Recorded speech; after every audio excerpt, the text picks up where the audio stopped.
안녕하세요. 네, 한 주간 동안 수고 많으셨죠?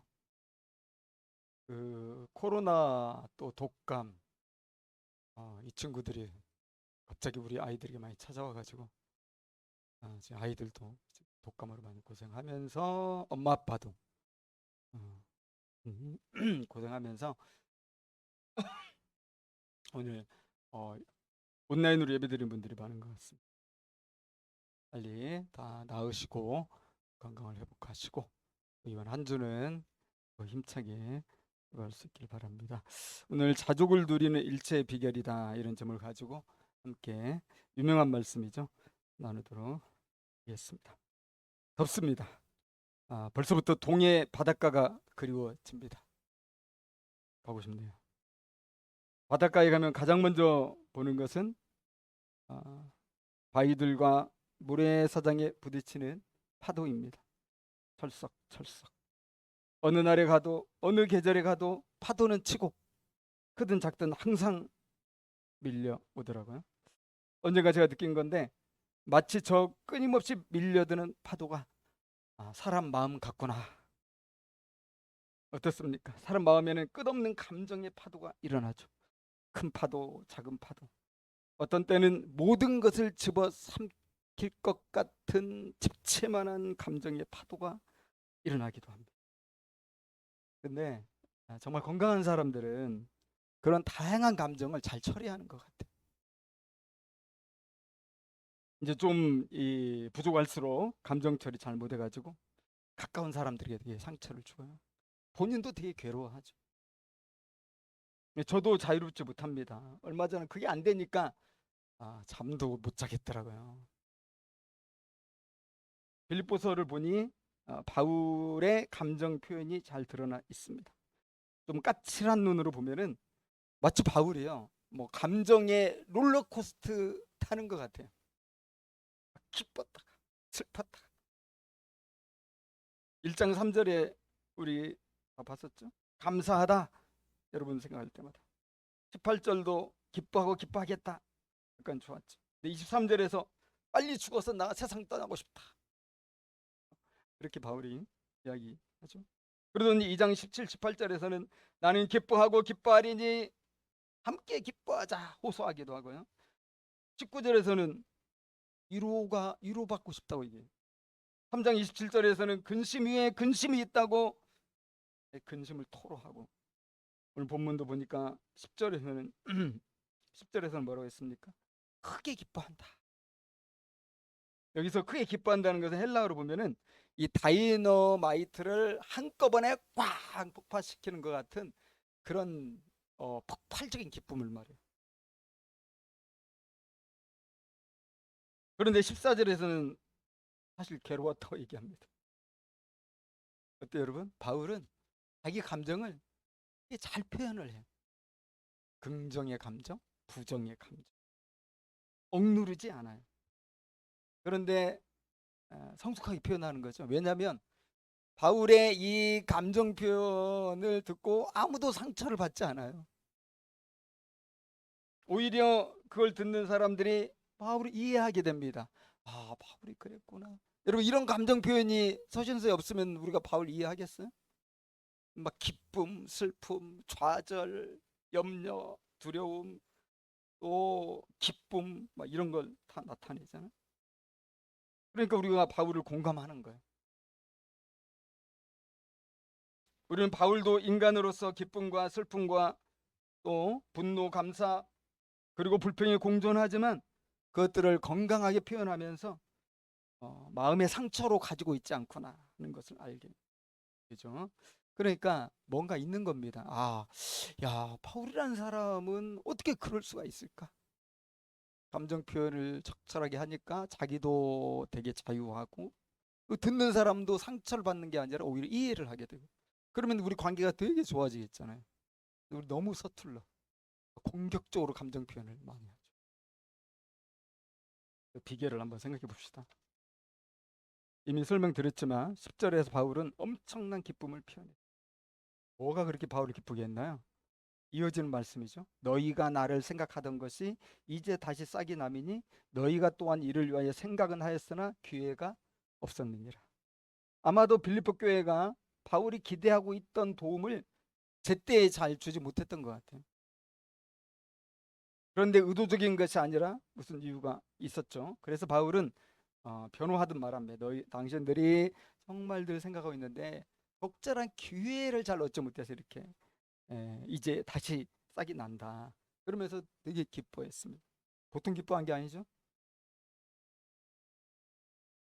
그게 뭐냐면 2장 25절에 빌립보 교회의 사자인 에바브로디도를 통해서 바울에 쓸 것을 빌립보 교회가 보내줬어. 그걸 받았어.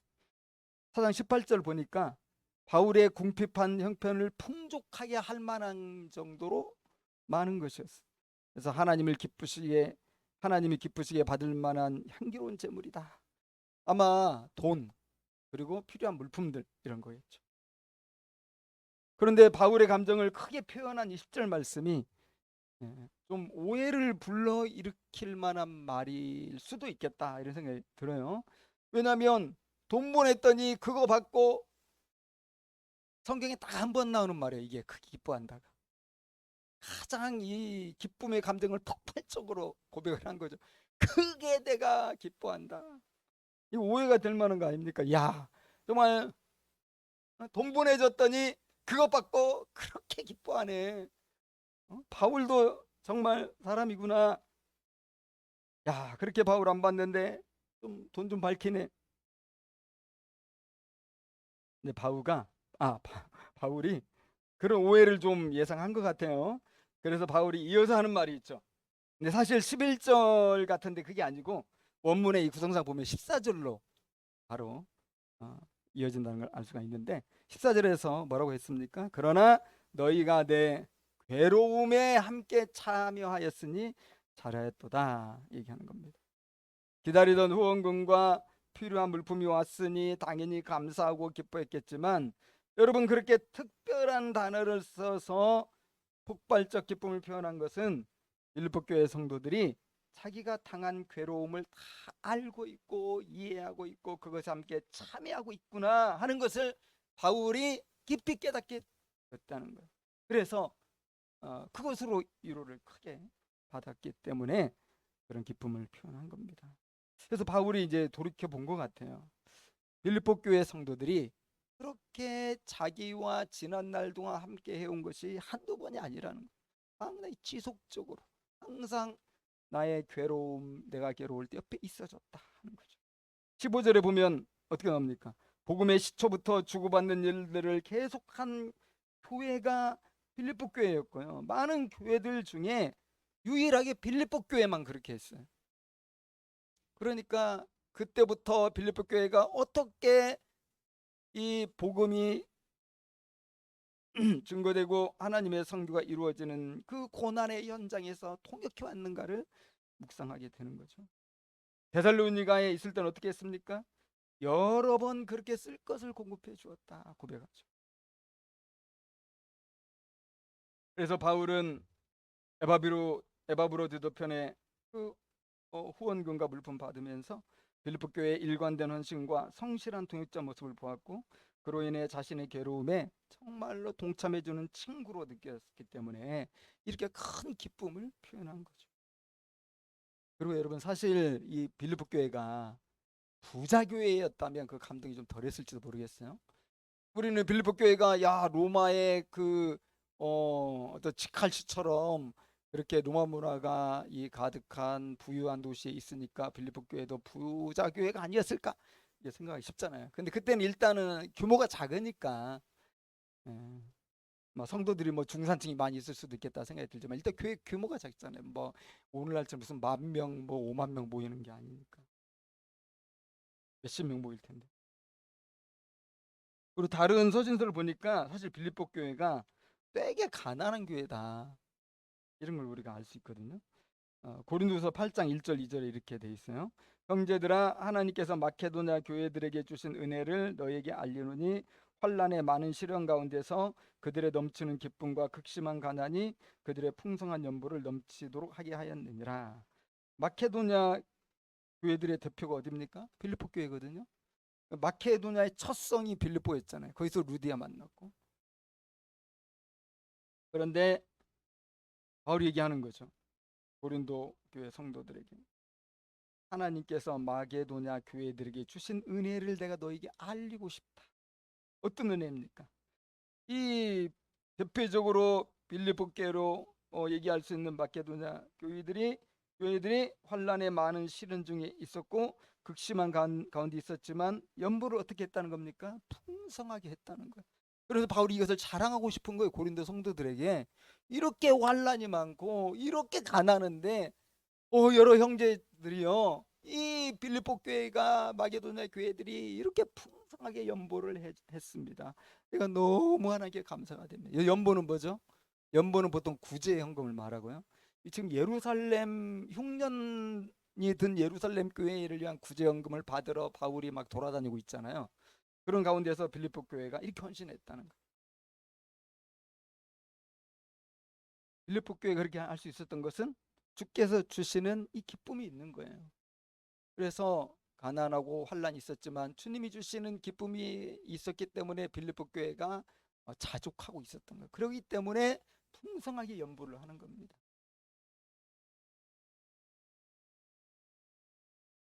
바울은 시초부터 지금까지 그들이 속한 경제 상황에 어떠한가 상관없이 변함없이 최선을 다해 후원하고 있는 빌립보 교회를 깊이 묵상하게 되면서 그것으로 크게 감동하고 기뻐한 겁니다. 그래서 우리가 뭐 후원하거나 구제하거나 헌금할 때 정말 중요한 게 꾸준히 하는 거잖아요. 꾸준히. 여러분, 제가 힘들게 사역하는 어떤 목사님에게 후원하고 있는데 매달 2만 원씩 후원합니다. 사실 너무 적죠. 그래서 하면서도 야, 이 너무 적다, 부끄럽다.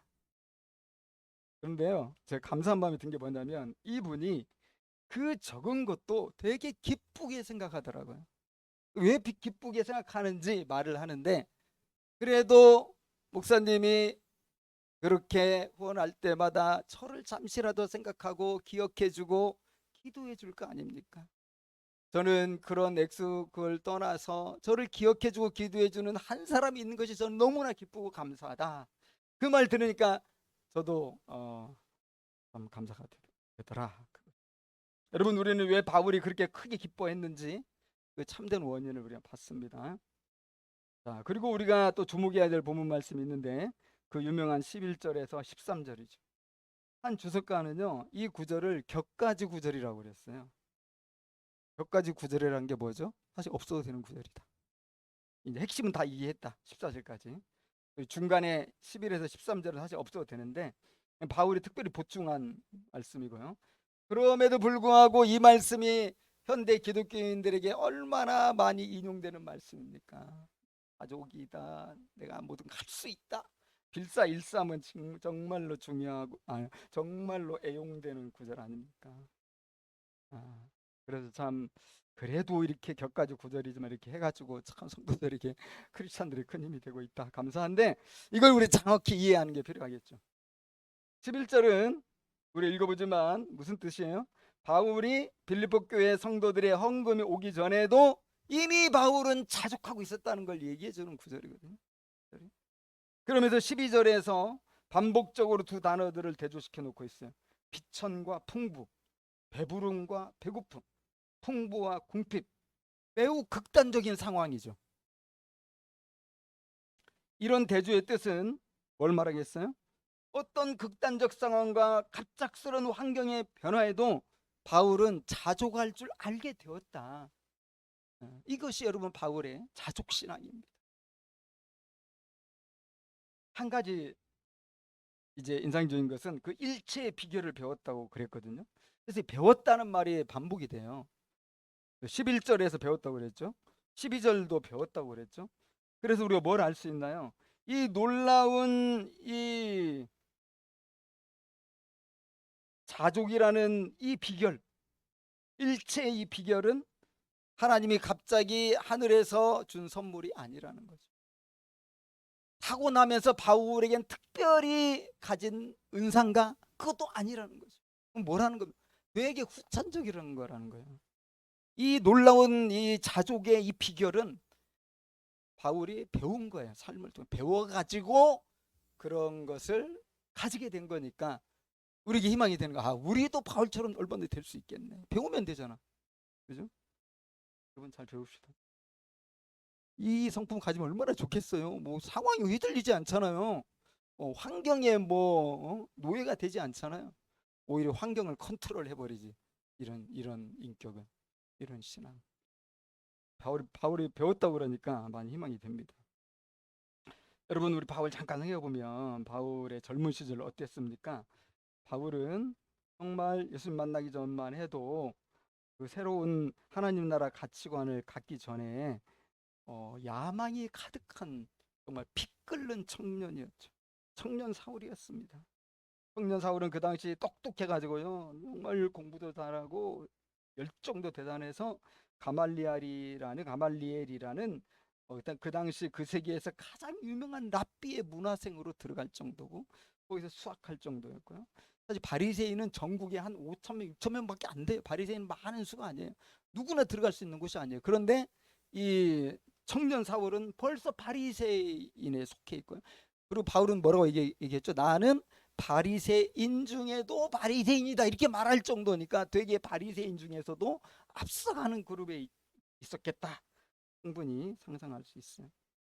소수의 특권층으로 나이도 젊은데 벌써 성공한 겁니다.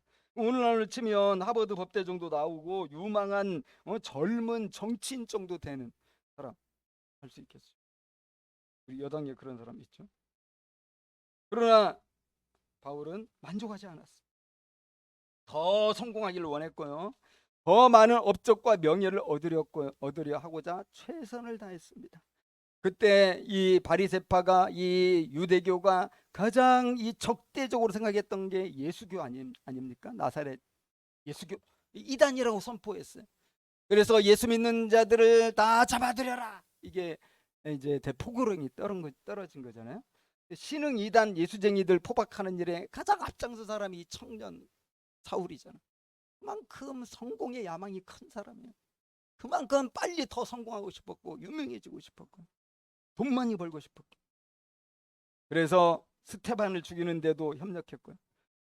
거기도에 더 큰 공 세우려고 다메섹까지 원정 포박을 감행할 정도니까 오늘날 우리의 직장 생활로 하면은 뭐 주야 가리지 않고 막 근무하고 회에 출장도 마다하지 않고 막 인정받고 업적 남기기 위해서 막 밤낮으로 달리는 그런 어떤 직장인의 모습 좀 겹치지 않습니까? 이렇게 끝없는 성공의 욕망으로 자기 가문과 자기 이름을 위해 불타던 청년 사울이 어떻게 변했나요, 여러분? 정말 예수 믿고 산전수전 다 겪으면서 이제 노년이 되었는데 그 성숙한 주님의 제자가 됐어요. 마치 예수의 화신과도 같은 존재가 되었죠. 어떤 형편에서도 자족할 줄 아는 단계까지 성장한 것입니다. 그리고 이 모든 것은 타고난 것이 아니라 삶의 여정 속에서 배운 것. 여러분도 지금 배우고 계시죠? 특별히 바울이 강조하는 것은 비천과 풍부 중에서도 비천에 처하는 것을 배운 것입니다. 물론 교만하고 자기 자랑하기 쉽기 때문에 풍부에 처하는 것도 어려울 수 있겠지만은 더 어려운 건 뭐겠어요? 우리가 다 동의할 수 있듯이 궁핍한 것에 처해지는 거예요. 배고픔에 처해지는 것이고 비천함과 가난에 처해지면서도 자족하는 걸 배우는 게 더 어렵겠죠. 바울은 그런데 그 비결을 배웠다고 그랬어요. 여러분 어디서 배웠을까요? 그래 우리도 배우지. 어떻게 배웠을까요? 그 노하우를 알아야 우리도 배우지. 누구에게 배웠을까요? 그거 한번 생각해 봅시다. 여러분 11절 보면 자족이라는 단어가 나오죠. 자족은 뭡니까? 스스로 만족하다. 우리 한자 속에 안분지족 이런 거 여러분 아시죠? 정말 우리 현대인들에게 만족할 줄 모르고 끝없이 뭔가를 자꾸 원하고 그것을 소유하고 내가 가져야만 행복하다고 생각하는 오늘날 우리 현대인들에게 꼭 필요한 말 이게 자족이 아닐까. 여러분, 주어진 것들에 만족 못하고 언제나 더 큰 부와 더 큰 명예와 더 큰 성취와 더 큰 성공을 끝없이 추구한다면 그 사람이 어떻게 행복해지겠습니까? 근본적으로 인간이 행복해지려면 어떤 일이 발생해야 되냐면 욕망적인 그 인간의 탐욕을 멈춰야 돼요. 그곳에 진짜 행복이 이제 깃들게 되는 건데요. 어려운 일이잖아요. 그래서 저는 현대인들이 욕망 조절 장애를 갖고 있다, 그런 거 아닐까 저는 의심합니다. 최근에 한 성도의 소개로 유명한 철학자의 강의를 유튜브로 들으면서 정말 많은 걸 깨달았어요. 이래서 철학이 정말 중요한 거구나.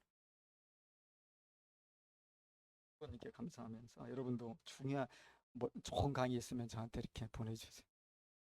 도움이 많이 되더라고요. 이분은 독일로 떠난 지 40년 만에 한국에 돌아온 철학자입니다. 피로사에 들어봤죠? 이 책을 쓴 사람이 2013, 14년경에 좀 됐죠? 한 10년 거의. 한번 다 읽어보면 좋겠습니다.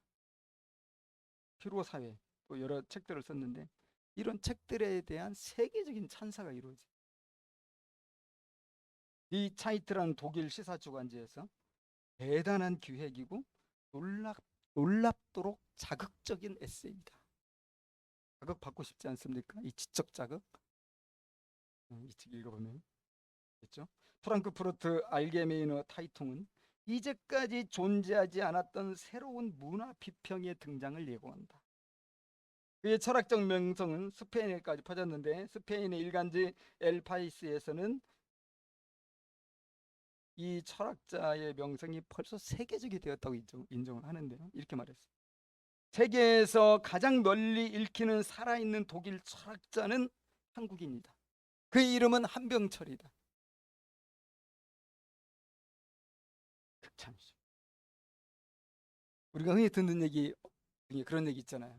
현대인들은 물질의 노예다, 돈의 노예다, 또는 미디어의 노예다, 스마트폰의 노예다. 그런데 이 철학자가 한 말은 정말 자극적으로 저한테 와닿았는데 뭐라고 했냐면 노예, 그건 양반이고 현대인들은 노예가 아니고 가축이라고 그랬어요. 현대인들은 끝없이 소비하는 존재로 살아가도록 잘 길들여진 가축이라는 겁니다.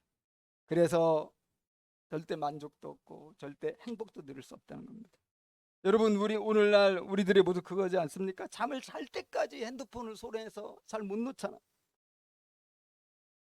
그런데 그 핸드폰의 영상이 도대체 어떤 것들입니까? 끝없이 우리의 소비 욕구를 자극하고 더 좋은 것이 있으니 느끼고 누리고 소유하고 이런 것들을 계속 우리에게 깨우쳐 주잖아. 그리고 돈이 필요한데 돈을 벌 수 있는 방법이 얼마나 많습니까? 또 얼마든지 벌 수 있다고 소수의 성공한 사례들이 끝없이 이렇게 정보 제공이 되면서 하나라도 놓칠세라 매일 검색한단 말이에요. 우리는 그런 것에 세뇌되고 있어. 그래서 현대인들은 핸드폰을 잘 놓지를 못해요. 기가 막힌 정보, 또 최신 정보 있는데 혹시 내가 놓쳤을까봐, 다른 사람은 다 아는 거 나만 모를까봐 계속 핸드폰을 들여다보죠. 또 피곤할 때도 들여다보죠. 또 이 1분 이내 영상도 되게 많고 3분 영상도 되게 많고 짤이라고도 하고 그런 게 수백, 수천, 수만 개가 있으면서 우리를 즐겁게 한다면 순간순간. 그러니까 피곤하고 지쳤을 때 핸드폰 딱 키면 재밌죠.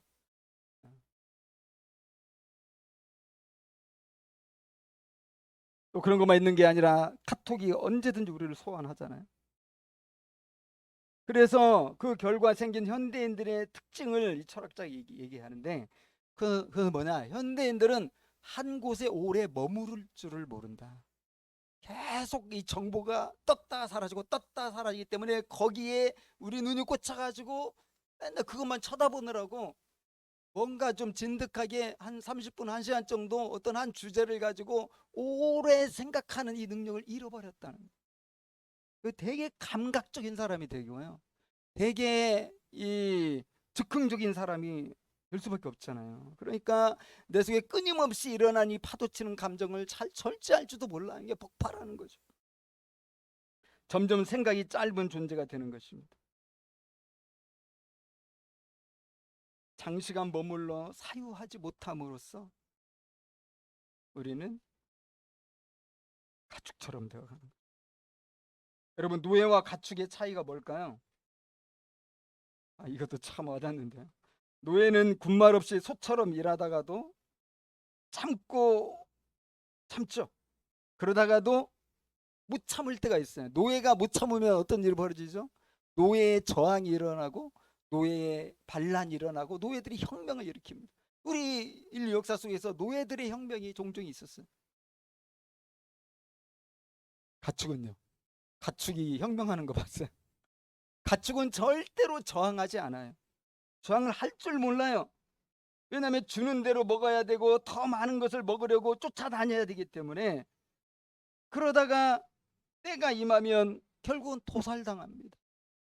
이것이 가축의 정해진 운명이에요.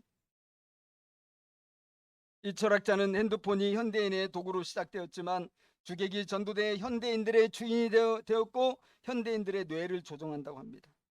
그래서 현대인들이 디지털의 도구가 되었고 소비의 가축이 되었고 정보의 가축이 되었다고 주장을 했어요. 결국 그런 현대인들은 삶의 진정한 의미도 모르고 삶의 방향도 잃어버린 채 생각 없이 바쁘게 살다가 마침내는 깊은 허무감과 외로움과 우울증에 이르게 되는데, 이건 당연한 결과다. 특별히 인터넷이 그렇게 발달한 한국에서 이런 우울증이 심하고 그렇게 많은 자살이 극단적인 선택들이 일어나는 거, 어떻게 보면 당연하다는 거죠. 여러분, 정보화 시대라고 그럽니다. 이런 정보화 시대를 살아가면서 정보에 가축이 된 현대인들은 자족할 줄 모르게 된다. 이런 상황에서 오늘 빌립보서를 읽으며 사도 바울이 자족이라는 말, 나는 자족, 어떤 상황에서 자족할 수 있는 일체의 비결을 배웠다는 것은 너무 소중한 말이고요. 어떻게 보면 우리 인간다움을 회복해 주는 말이에요. 자족이야말로 오늘날의 신자유주의와 정보화에 대하여 혁명적인 이 태도를 갖는 거죠. 계속 너는 이거 가져야 돼, 너는 이거 누려야 돼, 너는 이거 얻어야 돼, 막 얘기하는데 난 자족해. 완전 혁명이에요. 근데 자족이란 말은 정말 좋은 말이죠. 철학자들이 많이 쓰는 말이고요. 1세기 당시에도 바울 시대에도 이 철학자들이 이 단어를 썼고요. 그래서 바울이 지금 철학적인 얘기를 하는 거예요. 바울은 되게 철학에 박식해 있거든요. 우리 사도행전 선교 여행도 보면 알 수 있는 것처럼요. 당시 바울 시대에 헬라 철학의 대표 학파가 있다면 스토아 학파입니다. 스토아 철학 들어봤죠? 스토아 철학파에서 가장 중요한 덕목으로 여기면서 행복의 첩경이라고 말했던 것은 바로 이 자족이라는 거예요.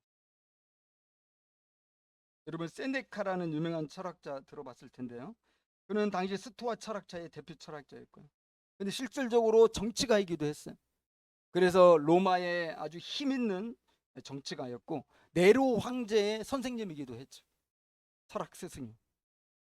그가 남긴 유명한 말들이 많은데 여러분들 이거 한번 들어봤을 거예요. 근데 잠깐 이거 이렇게 읽어보니까 너무 울림이 되더라고요. 역시 철학자의 말은 이렇게 울림이 있어. 읽어볼게요. 인생이란 폭풍이 지나가는 것을 기다리는 게 아니라 그 속에서 춤추는 법을 배우는 것이다. 정말 멋진 말 아닙니까? 그래서 스토아 철학에서는 불행은 결코 우리의 행복을 감소시킬 수 없다 이렇게 말합니다. 자신 스스로 행복하다고 느끼는 사람이라면 설령 아무리 많은 불행을 감당해야 한다 할지라도 그는 여전히 행복할 수 있다 이렇게 설파하는 거죠. 그래서 이 세네카의 이 스토아 철학을 보니 어떻습니까? 이 자족의 깊은 의미를 깨달은 것 같아요. 그럼 여러분, 혹시 바울이 그 당시 성행했던 이 스토아 철학으로부터 이 자족을 배운 거 아닐까요? 우리도 세상에서 많이 배우잖아요. 아마도 그렇게 추측하는 사람도 분명히 있을 겁니다. 네가 그 당시 철학의 사조를 몰라서 그래. 그 당시에는 스토아 철학이 대세였고 자족이 대세였고 바울이 거기서 배웠을 거야. 하지만 바울은 자족이란 철학적 용어를 이제 세상과 연결하기 위해서 쓰긴 했지만 자신은 예수님에게서 배웠다고 명확히 얘기하는 것이 바로 우리가 그렇게 오해하면서 잘못 사용하고 있는 빌립보서 4장 13절 말씀. 내게 능력 주시는 자 안에서 내가 모든 것을 할 수. 내게 능력 주시는 그 예수 그리스도로부터 모든 상황에서도 자족할 수 있는 일체의 비결을 배운 것입니다. 바울의 진짜 스승은 예수 그리스도입니다. 여러분, 바울이 비천함 속에서도 자족을 배운 것은 예수님을 따르며 예수님을 닮고자 했기 때문입니다. 세상에서 가장 비천한 상황에 처해져 있으면서 이 끝없이 고난받았던 사람이 여러분 누구겠어요? 예수님 아니겠습니까? 바로 인간의 몸을 입고 이 땅에 오셔서 비루한 삶을 살 수밖에 없었던 예수님. 그래서 이 13절 우리가 바르게 이해하려고 할 때요, 우리가 꼭 생각해야 되는 게 빌립보서 2장으로 돌아가는 겁니다. 빌립보서 4장까지 있지만은 이 사도 바울이 예수 안에서 주 안에서 이런 말 계속 반복하죠. 이때 예수 그리스도, 이때 주님은 어떤 분이에요? 빌립보서 2장 5절에 나오는 메시아 찬가 기억나세요? 뭐예요? 빌립보서 2장 5절 메시아 찬가, 너희 안에 이 마음을 품으라 곧 그리스도 예수의 마음이니. 하나님과 동등되신 분이지만 그것을 다 버리시고 종의 형체를 가져 사람 우리 모습으로 이 땅에 오셨다. 그리고 막 이 고생 다 하시다가 이 십자가에 죽기까지 힘들었지만 아버지의 뜻에 복종하시더니 마침내 보좌 우편에 앉으셨다. 여러분, 이 메시아 찬가잖아요. 지금 바울은 그 예수님을 묵상하고 있는 그 예수님 안에서 I can do everything in Jesus 하는, 예수님 안에 내가 뭐 할 수 있다고 하시는 거예요.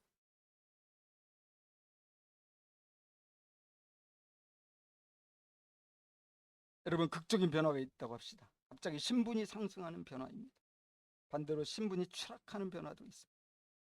정말 감당하기 힘든 변화는 당연히 후자가 되겠죠. 예수님은 아주 극단적인 영광에서 절대적으로 비천한 자리에 오셨고요.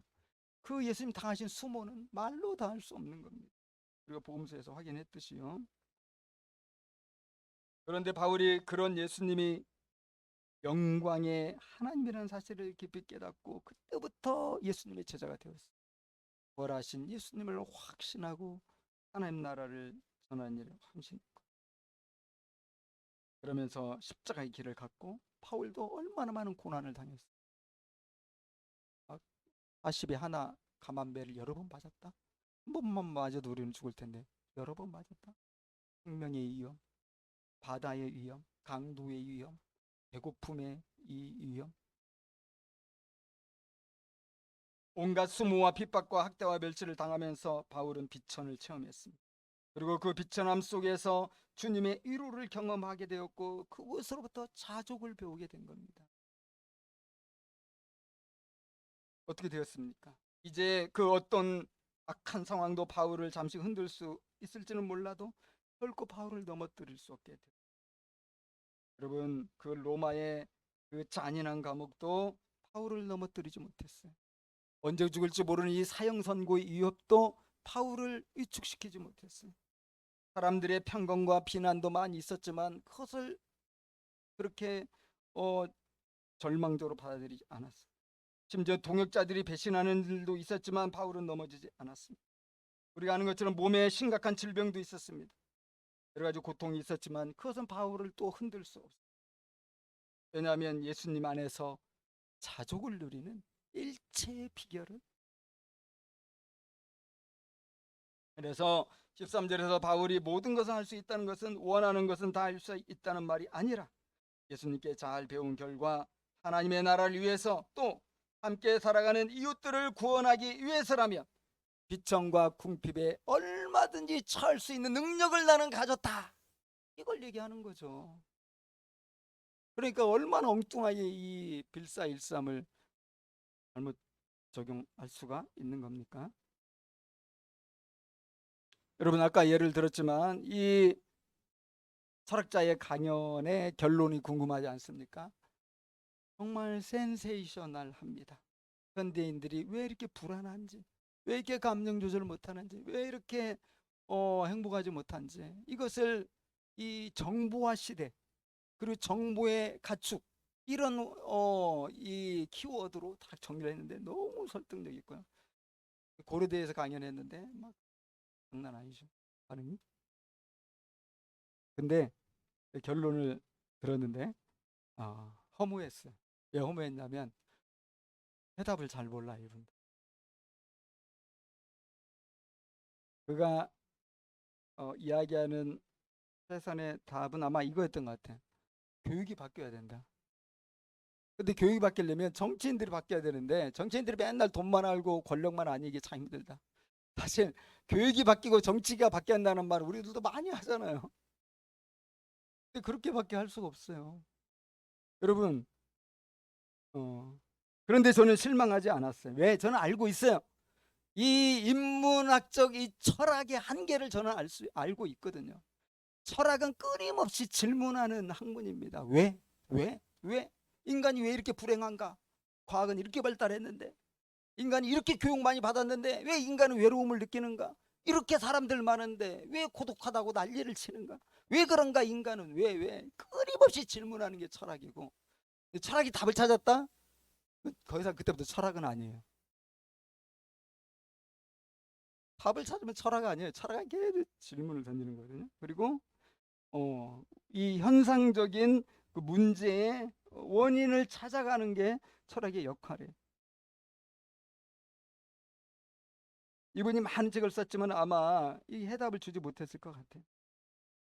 여러분 인류 역사 속에서 존재했던 얼마나 많은 위대한 철학자들이 있습니까? 이런 위대한 석학들이 있지만 해답을 못 찾고 있어요. 인간의 본질에 대해서, 삶과 생명에 대해서, 인간이 어떤 존재인지, 진짜 행복의 길이 어디 있는지 답은 누가 잘 아시냐면 우리를 창조하신 창조주가 아시는 겁니다. 인간을 하나님의 형상대로 창조하신 우리 하나님 아버지께서 말씀하셨습니다. 내가 보낸 이 예수가 바로 길이고 바로 진리고 바로 생명이다. 모든 답은 여러분 예수님 안에 있어요. 모든 길은 예수님 안에 있어요.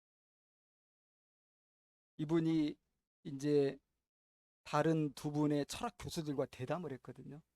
대담을 했는데 다른 두 분이 저희는 철학자는 아니고 저희는 그냥 철학자를 배우고 가르친 선생이라고 얘기하고 오직 선생님만 철학자십니다.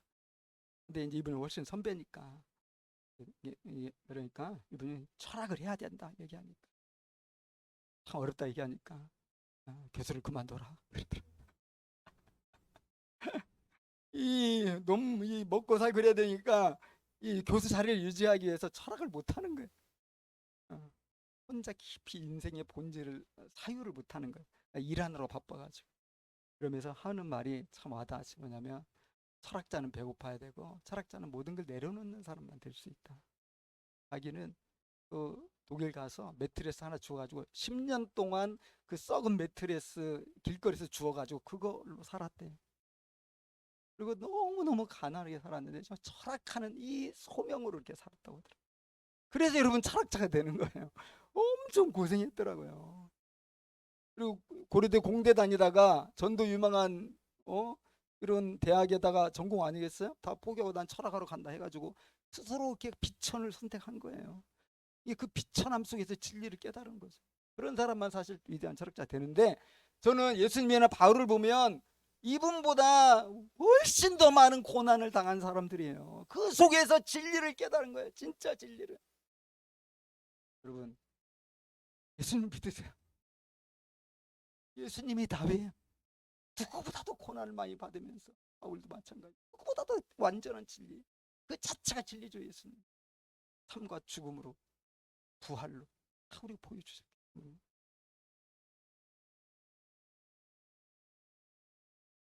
어떤 철학자도 주지 못한 답을 하나님의 말씀은 주는 것입니다. 그러므로 우리는 어떻게 되겠습니까? 방황하는 인간은 예수님께로 돌아갈 때 그제서야 그 안에서 드디어 하나님 아버지 만나고 참으로 자족할 수 있게 되는 것이죠. 이 어거스틴의 고백이 생각이 납니다. 오 하나님, 우리의 마음은 당신의 마음에서 안식을 찾을 때까지 안식할 수 없습니다. 그래서 여러분, 우리는 핸드폰 대신에 예수님께 머무를 수 있어야 됩니다. 잠깐 있다가 금세 사라지는 이 정보 저 정보, 이 쾌락 저 쾌락 찾아다니면서 목매달지 말고 틈만 나면 핸드폰 보지 않습니까? 우리가 막 바쁘게 일하다가도 틈 나면 다 키잖아요. 정신없이 막 어디 할 일 하다가도 시간 되면 핸드폰 다 키잖아요. 전철 타면 정말 가관이잖아요. 다 핸드폰 보고 있어. 앉아 있는 사람, 서 있는 사람이 막 시간이 너무 아깝다는 식으로 막 핸드폰 열심히. 그리고 뭐 정보 찾는 사람도 있고 뭐 오락 즐기는 사람도 있고 어쨌든 들고 있어. 틈틈이 정말 잠잘 때까지 봅니다. 그런데 우리는 그런 거보다는 어떻습니까? 틈만 나면 제가 말씀 보자는 얘기가 아니고요. 그거 못하죠. 그 많은 또 틈이 많은데 틈새 시간 많잖아요. 그 시간 중에 어느 일부는 좀 우리가 마음 정해서 그 시간만큼은 예수님께 머무르는 시간으로 가져보자. 핸드폰을 말씀 영상으로 켜놓으면 되잖아요. 그래서 우리가 틈을 좀 내어서 틈의 일부만큼은 변함없는 진리의 말씀에 좀 오래 머무르고 사유할 수 있도록 우리가 그렇게 해야 되겠다는 생각을 합니다. 그래서 제 아내와 제가 기독교 영성하는 책을 이렇게 읽으면서 어떻게 하면 우리 성도님들이 좀 매일의 분주한 현대인의 이 생활 속에서 좀 말씀에 머무를 수 있도록 도와줄까 고민했는데, 이제 그 고민의 일단의 결과를 가지고 오늘 우리 목자회에서 우리 목자님들에게 좀 가이드를 해주려고 그러고요. 그 이를 위해서 우리 양정선 사모님이 직장인이잖아요. 직장 생활하면서 이제 틈나는 대로 이 말씀을 묵상하며 어떻게 그렇게 많이 머무르며 그렇게 동행할 수 있었는지 체험적인 이런 안내가 될 것 같으니까 우리 목자님들 잘 배우고, 우리 목자님들은 이제 목장에서 잘 나누면서 우리 성도들이 매일매일 제가 늘 올리잖아요. 그 틈나는 대로 묵상할 말씀을 묵상할 수 있으면 좋을 것 같아요. 사랑하는 여러분, 우리는 정부의 가축으로 길들여진 세상 문화에 반역을 해야 됩니다. 더 이상 우리 가축으로 살지 말고요, 우리 혁명합시다. 그리고 이 가축화에 대한 반역과 저항의 길이 성공하려면 결국은 우리가 끊임없이 예수님께 시선을 두고 고정하고 머무를 수 있는 시간을 확보해야 돼. 그래서 히브리서 12장에 있는 것처럼 믿음의 주여 온전케 하시는 이 예수를 바라보라. 우리는 오직 예수님 안에서 진리를 깨닫고 참된 자족의 비결을 얻을 수 있기 때문입니다. 사랑하는 여러분, 바울처럼 예수님 안에서 참된 행복과 자족의 길을 찾아가는 우리 모두 될 수 있기를 진심으로 바랍니다. 함께 기도하겠습니다. 오늘 빌립보서를 통해서 예수 그리스도 안에서 이 자족이 진정한 자족을 누리는 일체 비결이라는 거, 풍부하든 가난하든 많은 것이 있든 많은 것이 없든 그것이 진짜 자족과 행복의 비결이라는 걸 알려주셨습니다.